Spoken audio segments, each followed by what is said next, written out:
अस्सलामुअलैकुम friends, welcome to my cooking with APS. आज मैं आप लोगों के साथ शेयर करने वाली हूँ बिल्कुल ओरिजिनल तरीके से मटन निहारी।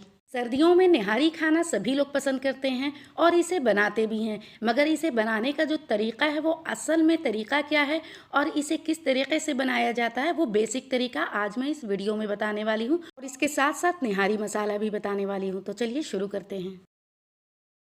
हमने हरी मसाला तैयार कर लेते हैं। इसके लिए हमने एक पैन गरम करने के लिए रख दिया है और फ्लेम को लो रखना है। इसमें एक बड़ा चम्मच साबुत धनिया, एक छोटी चम्मच ज़ीरा, एक छोटी चम्मच सौंफ, आधी छोटी चम्मच शहजीरा, 3/4 छोटी चम्मच काली मिर्च, बड़ी साइज़ की 6 हरी इलायची, अगर छोटी है तो 7 ले लें, 2 काली इलायची, 4 लौंग, 2 पीपली, एक पतली सी 1.5 इंच की जावित्री, जायफल का एक छोटा टुकड़ा। जायफल को ज़्यादा नहीं लेना, नहीं तो कड़वा हो जाएगा। एक दालचीनी 1.5 इंच की, एक बड़ा चम्मच पान की जड़। यह अदरक की तरह दिखता है, बिल्कुल हार्ड होता है। इसे हमने काट लिया है ताकि पीसने में आसानी हो। ये पंसारी की शॉप में बहुत आसानी से मिल जाती है। पंसारी की शॉप यानी जहाँ जड़ी बूटियाँ मिलती हैं वहाँ आसानी से मिल जाती है। एक छोटी चम्मच पत्थर का फूल यानी ब्लैक स्टोन फ्लावर, ये भी वहीं पंसारी की शॉप में मिल जाती है। इसे भी ज़्यादा बिल्कुल नहीं लेना है। एक साबुत लाल मिर्च, अगर आपके पास कश्मीरी लाल मिर्च है तो वो ऐड कर दें। अब यहाँ पर हमने लिया है गुलाब की पत्तियाँ। ये भी पंसारी की शॉप में मिल जाता है, मगर हमने इसे घर में सुखाया है, तो इसे 3 बड़ा चम्मच लेना है और एक छोटी चम्मच कसूरी मेथी, ये दोनों को भी इसमें शामिल कर देना है। अब बिल्कुल लो फ्लेम पर इसे रोस्ट करना है, तो ये ख्याल रखें कि इससे खुशबू आने लगे तो फ्लेम ऑफ कर देना है। अगर हम इसे बहुत ज़्यादा गर्म कर लेंगे तो इसकी खुशबू भी चली जाएगी और इसका जो गरम मसाले का अपना तेल है वो भी सूख जाता है और निहारी में डालने के बाद वो खुशबू और वो टेस्ट नहीं आता है। ये हो चुका है। अब हमने फ्लेम को ऑफ कर दिया है। जब तक ये ठंडा होता है तब तक हम आगे देख लेते हैं। यहाँ पर हमने 1 किलो मटन लिया है, जो बड़े पीस का लिया है, और आप पीस देख सकते हैं, नस वाली पीस लेनी है। ये थाई का जो पीस होता है उसी को लेना है और कोशिश करें कि सारा पीस बड़े साइज़ का हो। निहारी के लिए पीस जो होता है वो बड़े साइज़ का होता है, तब जाकर निहारी परफेक्ट तरीके से तैयार होता है। इसे हमने बहुत अच्छे से धुल लिया है और इसका सारा पानी अच्छे से निकाल लेना है। हमने थोड़ी बहुत हड्डियाँ ली हैं, अगर आपको हड्डियाँ ज़्यादा पसंद है तो आप ऐड कर सकते हैं। और यहाँ पर हमने नल्ली नहीं ली है, अगर आपको नल्ली चाहिए तो इसमें 2 से 3 नल्ली ऐड कर लें। इसे साइड कर लेते हैं। अब हमारा मसाला जो ठंडा हो गया है उसे पीस लेते हैं। तो हमने जो गुलाब की पत्तियां को घर में जो सुखाया है वो शेड में सुखाया है। अगर आपके घर में गुलाब होता है तो उसे पहले धुल लीजिए। धुलने के बाद उसकी पत्तियों को अलग करने के बाद पंखे के नीचे 1 से 2 दिन के लिए छोड़ दें, तो बहुत अच्छे से सूख जाता है। उसके बाद स्टोर कर दें। जैसे गर्मी में तो 2 घंटे 3 घंटे में सूख जाता है। तो यहाँ पर हमने मसाले को बहुत अच्छे से पीस लिया। आप देख सकते हैं बिल्कुल फाइन पाउडर बन गया है। तो इसी तरीके से बिल्कुल बारीक पीसना है। तो चलिए, ये तो हो चुका है, इसे भी साइड में कर लेते हैं और बाकी आगे देख लेते हैं। हम निहारी को कुकर में नहीं भगोने में बनाने वाले हैं। तो यहाँ पर हमने एक बड़ा सा बर्तन ले लिया है और इसमें 1 से 1.5 कप सरसों का तेल ऐड करना है और इसे इतना गर्म करना है कि इसका सारा कड़वापन ख़त्म हो जाए। तो ये गर्म बहुत अच्छे तरीके से हो गया है। तो इसमें हम प्याज ऐड करेंगे। इसे हमने 3 बड़े साइज़ का लिया था, जिसे बारीक काट लेना है। अब इसे चलाते हुए हम फ्राई कर लेंगे। जैसा कि हम सब जानते हैं कि इसे फ्राई करने में कितना टाइम लगता है। तो चलिए, यहाँ पर हमने हाफ डन कर लिया है। आप देख सकते हो कि जब हाफ डन हो जाए तो हम जितना प्याज है उसका आधा से थोड़ा ज़्यादा हम निकाल लेंगे और इसका इस्तेमाल हम कहाँ पर करेंगे तो हम उसे आगे बताते हैं।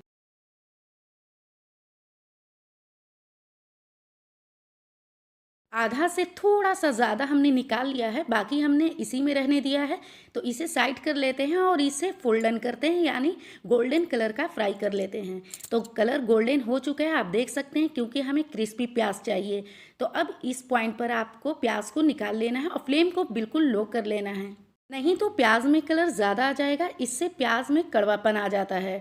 आप देख सकते हो कि किस कलर का हमने प्याज फ्राई किया है, बस वही कलर होना चाहिए, बिल्कुल लाइट गोल्डन। हमने प्याज को निकाल लिया है। तेल थोड़ा ज़्यादा था तो हमने कम कर लिया है। यहाँ पर हमने आधा कप तेल रहने दिया है। हमने जो प्याज निकाला है उसे फैला लेते हैं बर्तन में, ताकि जो हवा लगे, हवा की वजह से ये बिल्कुल क्रिस्पी हो जाए। तो इसे हमने फैला लिया है। अब इस तेल में 2 साबुत लाल मिर्च ऐड करेंगे और हाँ, इसे भी बिल्कुल गोल्डन रखना है, इसे भी जलाना नहीं है, नहीं तो इससे फिर कलर निहारी का होगा, वो काला पड़ जाएगा। तो ये हो चुका है, तो इसे भी निकाल लेते हैं।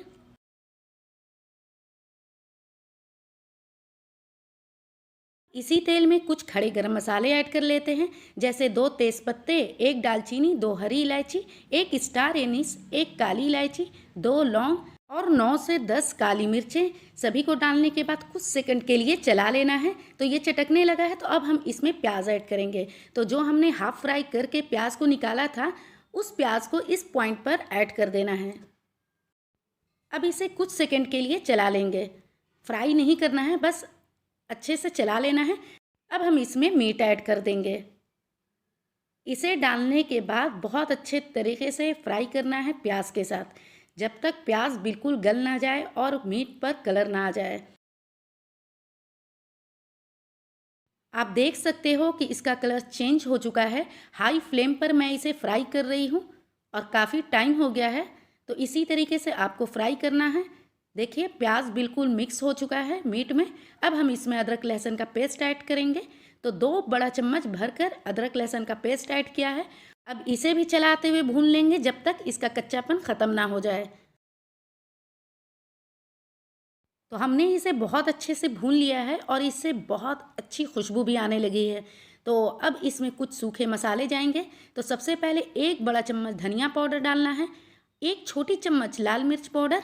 हमने लाल मिर्च का इसलिए कम इस्तेमाल किया है कि हमने तीखी साबुत लाल मिर्च का भी इस्तेमाल किया है। आधी छोटी चम्मच काली मिर्च पाउडर, 1 छोटी चम्मच हल्दी पाउडर, 1 छोटी चम्मच सौंठ यानी अदरक का पाउडर, पसंद के मुताबिक नमक और 1/4 छोटी चम्मच सिट्रिक एसिड डालना है। सभी चीज़ों को डालने के बाद हम इसे भून लेंगे अच्छे से। लेकिन हाँ, इस पॉइंट पर फ्लेम को मीडियम लो रखें, नहीं तो मसाले जल जाएंगे क्योंकि सूखे मसाले थे। इसमें अब तक हमने कश्मीरी मिर्च का इस्तेमाल नहीं किया है, तो इस पॉइंट पर 1 बड़ा चम्मच भर कर कश्मीरी मिर्च ऐड कर दिया है। आप चाहें तो बाकी मसाले ऐड कर रहे हैं उस वक्त भी ऐड कर सकते हैं। अगर आपके पास साबुत कश्मीरी मिर्च है तो वो गरम मसाले के साथ आप पीस सकते हैं। आप देख सकते हैं कि इसे काफ़ी अच्छे से हमने भून लिया है और तेल सरफेस पे भी दिखने लगा है। अब हम इसमें ऐड करेंगे दही। तो 1 कप हमने दही ऐड किया है। अगर बहुत ज़्यादा दही गाढ़ा है आपका तो इस पॉइंट पर आधा कप ऐड करें। दही डालते समय फ्लेम को लो रखना है और चलाते हुए 1 से 2 मिनट के लिए पका लेना है। उसके बाद फ्लेम को हाई कर देना है। और हाँ, दही बिल्कुल ताज़ा होना चाहिए। तो आप देख सकते हैं कि मसाले का टेक्सचर कितना, कलर अच्छा आया और टेक्सचर कितना अच्छा हो चुका है। तो इसे हमने बहुत अच्छे तरीके से भून लिया है। अब हम इसमें पानी ऐड करेंगे। तो अब निहारी है तो इसमें पानी ज़्यादा जाएगा, तो यहाँ पर हम 1.5 लीटर पानी ऐड कर रहे हैं। अगर इसे कुकर में बनाना है तो पानी कम ऐड करें, लेकिन मैं इसे भगोने में बना रही हूँ बिल्कुल ओरिजिनल तरीके से। तो इसमें जो भी पानी डालना है तो ज़्यादा डालना है। तो हमने यहाँ पर पानी ऐड कर दिया है। पानी डालने के बाद अच्छे से मिक्स कर लेना है। कुकर में अगर पानी ज़्यादा डाल देंगे तो पानी बाहर फेंकने लगेगा। कुकर में तैयार कर लीजिए, उसके बाद आप गर्म पानी कीजिए और गर्म पानी करने के बाद आपको जितनी ग्रेवी चाहिए उतना आप पानी ऐड कर दें। ये हो गया है, तो अब इसे ढक कर लो फ्लेम पर पकने के लिए हम छोड़ देंगे। जब तक ये पकता है तब तक एक और काम कर लेते हैं। तो यहाँ पर हमने एक कटोरी में आधा कप पानी ले लिया है और 1.5 बड़ा चम्मच गेहूं का आटा ऐड करने के बाद अच्छे से मिक्स कर लेना है। ये मिक्स हो चुका है, तो अब हम इसमें कुछ खुशबू ऐड करेंगे। ये अरके गुलाब है, इसका 1 बड़ा चम्मच लेना है और इसमें डाल देना है। अब इसमें केवड़ा एसेंस ऐड कर रहे हैं, तो इसका हमने 10 बूंद ऐड करेंगे। और अगर आपके पास केवड़ा एसेंस नहीं है तो केवड़ा जल जो होता है वो 1 बड़ा चम्मच ले लें और इसमें मिक्स कर लें। मिक्स करने के बाद इसे अच्छे तरीके से ढक देना है, नहीं तो इसकी खुशबू कम जाएगी। 1 घंटा 10 मिनट हो चुका है, उसके बाद मैं इसका ढक्कन हटा रही हूँ। अभी निहारी पूरे तरीके से तैयार भी नहीं हुआ और आप देख सकते हो कि कितना ज़बरदस्त दिखने में लग रहा है। इसमें आधी चीज़ें और जाना बाकी है, तो इससे पहले ऊपर की जो तरी है, रोगन है, उसे हम रिमूव कर लेंगे यानी निकाल लेंगे। कई बार ऐसा होता है कि आटा डालने के बाद रोगन ख़त्म हो जाता है, तो इसलिए हम पहले रोगन निकाल लेते हैं। तो रोगन निकालने के बाद अब हम इसमें कुछ चीज़ें ऐड करेंगे। तो जो हमने निहारी मसाला तैयार किया है, तो वो 1 किलो के लिए परफेक्ट मेज़रमेंट था। तो जितना था उसे हमने डाल दिया है। और ये प्याज और मिर्च को फ्राई किया था, उसे ग्राइंडर में 2 से 3 बार चला लिया है। आप चाहें तो इसे हाथ से भी मैश कर सकते हैं और मैश करने के बाद इसमें डाल दें। ये सारी जो चीज़ें हम ऐड कर रहे हैं निहारी का बेसिक चीज़ें हैं। अब इस पॉइंट पर आटे का घोल ऐड कर देंगे। तो ये नीचे बैठ गया था, तो एक बार चम्मच से मिक्स कर लेना है, उसके बाद इसमें डाल देना है। तो सारी चीज़ें इसमें चली गई है, इसे अच्छे से मिक्स कर लेना है। अगर आपको ग्रेवी गाढ़ा चाहिए तो आपको 1.5 की जगह 2 बड़ा चम्मच गेहूं का आटा ऐड कर लेना है। आप देख सकते हैं कि कितने अच्छे से गल चुका है, बिल्कुल सॉफ्ट और नरम हो चुका है। निहारी का गोश्त बिल्कुल नरम होना चाहिए और हड्डियां इतना ज़्यादा गले कि वो आसानी से टूट सके। अब इसे लो फ्लेम पर 10 मिनट के लिए दम देना है। 10 मिनट के बाद हमने इसका ढक्कन हटाया है और इसका कलर, इसका टेक्सचर परफेक्ट तरीके से आया है और इसकी खुशबू बहुत ज़्यादा आ रही है। आप देख सकते हैं कि इसी तरीके से ग्रेवी का टेक्सचर रखना है। असल निहारी की जो ग्रेवी होती है वो इसी टेक्सचर का होता है।